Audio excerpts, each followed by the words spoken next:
'Twas the night before Thanksgiving, and all through the town, all the schools were on break. Everyone was around. My laundry was brought to my mom with the story, "I ran out of quarters. Can you do it for me?" The parents were resting, collapsed in recliners, with visions of raising responsible minors. Away on the freeway, I drove much too fast. We're going to Chill's house to relive the past.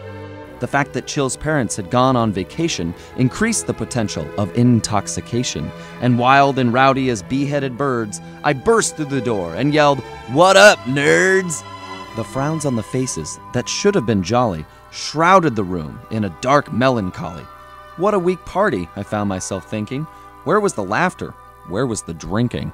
And then, in a twinkle, we heard from the yard, grunting and panting, something breathing hard. We opened the door and all ran to see old Doug had a cooler and a great fake ID. Praises were shouted. We chanted his name. Doug had rescued our evening from being too lame. A bounty of spirits had given him charm, and his choice of women, one for each arm. Then what to my wondering eyes should appear but the old football crew I played with senior year? The West High School Eagles were milling about, my head filled with nicknames. I started to shout, "Now T-Bone, now Gizmo, now Smokey, and Fisher. On Punchy, on Short Stack,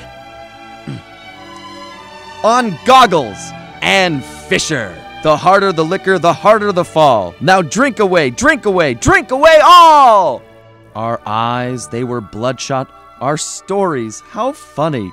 Our breath could peel paint. We collected beer money. Our little round bladders produced mighty rivers as we set out to permanently damage our livers. The speakers were pounding our ears with such strength, it was hard to be near them for any great length. Gavin was DJ and kept the tunes fresh, but he only had two modes, loud and depeche. The ladies were tricky, though clearly resplendent. They played with their cell phones, absorbed and dependent. We tried without triumph to acquire their favor. Evidently the Running Man wasn't their flavor. I spoke in slurred speech and expounded on death. I mean, think about it, man.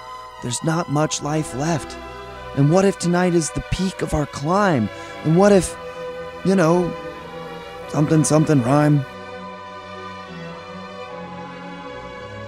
We looked at our watches. The dawn would come soon. It was time to be sneaking back into my room, and I heard someone yell as everyone fled, "Happy Thanksgiving to all!" Who puked in my bed?